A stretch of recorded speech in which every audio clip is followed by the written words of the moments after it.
Voy a hablar ahora de los diversos lugares en donde vivió Séneca a lo largo de su vida, porque esto muestra que fue un personaje realmente cosmopolita.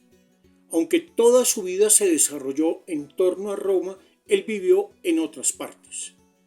Como ya dijimos, nació en Córdoba, en España, pero desde muy joven llegó a Roma y fue allí en Roma donde recibió gran parte de su formación.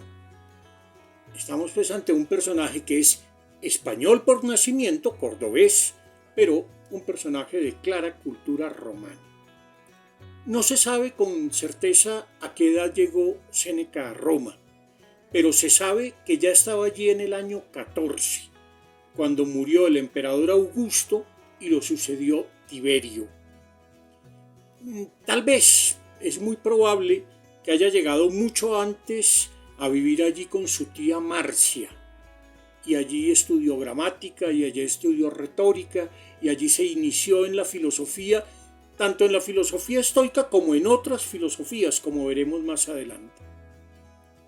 Pero de Roma viajó a Egipto y vivió varios años en Egipto. ¿Por qué?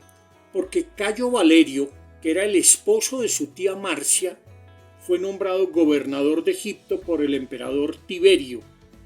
Tiberio, recordemos, gobernó entre el año 14 y el año 37. Claro, y Egipto era un buen lugar para Séneca por varias razones. En primer lugar, porque allá había un clima mucho mejor para su asma, que fue una enfermedad que padeció por muchísimos años. Se sabe que Séneca vivió en Alejandría entre los años 25 y 31 y que allí tuvo la oportunidad de estudiar ciencias naturales. Algunos sugieren que a lo mejor estando en Egipto le quedaba más fácil ir a Atenas y que a lo mejor alguna vez fue a Atenas, pero eso todo es especulación, no se sabe con certeza que realmente lo haya hecho. En todo caso, Séneca regresa a Roma en el año 31.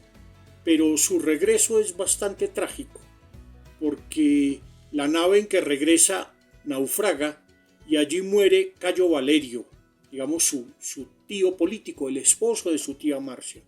Pero allí a los 30 y algo de años, Séneca inicia su vida política, su carrera política en Roma. Inicialmente fue nombrado cuestor, que era algo así como una especie de juez de causas menores, con algunas funciones de recaudador de impuestos, pero luego llegó más alto y se destacó como gran orador en el Senado. Pero ya posteriormente, Calígula, como emperador, Calígula gobernó entre el año 37 y el año 41, Calígula le daba envidia de la capacidad oratoria de Séneca, y parece que esa fue la razón que lo llevó a condenar a muerte a Séneca. Aunque finalmente le perdonó la vida porque alguien cercano a su círculo lo convenció de que Séneca se iba a morir muy pronto a causa de su asma y de la tuberculosis, porque fue siempre un hombre con ciertas enfermedades. Sin embargo, cuando en el año 41 cae Calígula, muere Calígula, lo matan y Claudio llega al poder, el nuevo emperador Claudio también lo condena a muerte. ¿Por qué? Porque lo enredan a Séneca en un supuesto adulterio con Julia Livilia. ¿Quién era Julia Livilia? Pues nada menos que la hermana de Calígula. Pero también esta vez se salva Séneca porque le cambian la sentencia de muerte por el exilio en la isla de Córcega. Y en la isla de Córcega vive entre los años 41 y 49.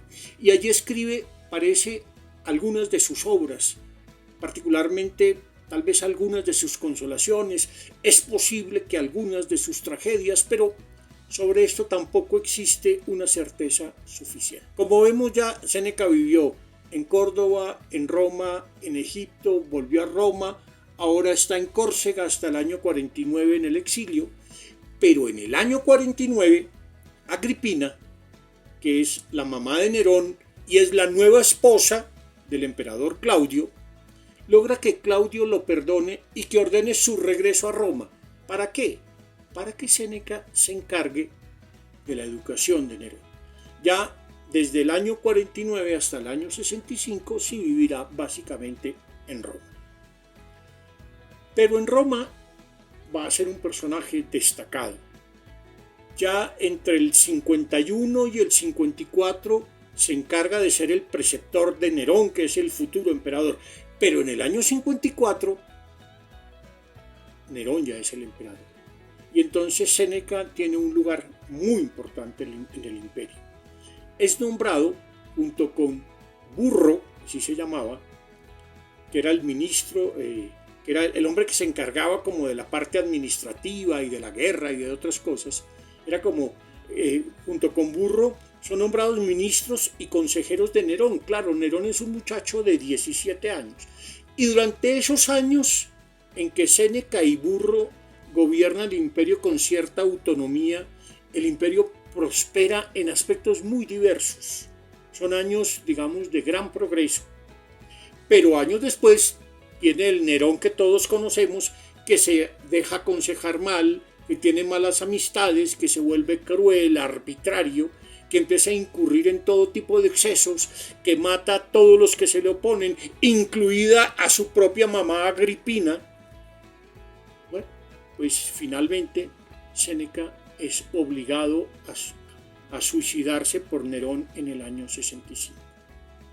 Este episodio de la muerte de Nerón, de Séneca, del suicidio de Séneca, todo este trágico final del suicidio de Séneca, pues de eso nos quedan muchos testimonios clásicos, como el de Suetonio en su Historia y la vida de los Césares, como el de Tácito en sus Anales, pero también hay un relato interesante en un cuento de un autor colombiano, de Enrique Serrano López, que se llama El día de la partida, que lo recomiendo.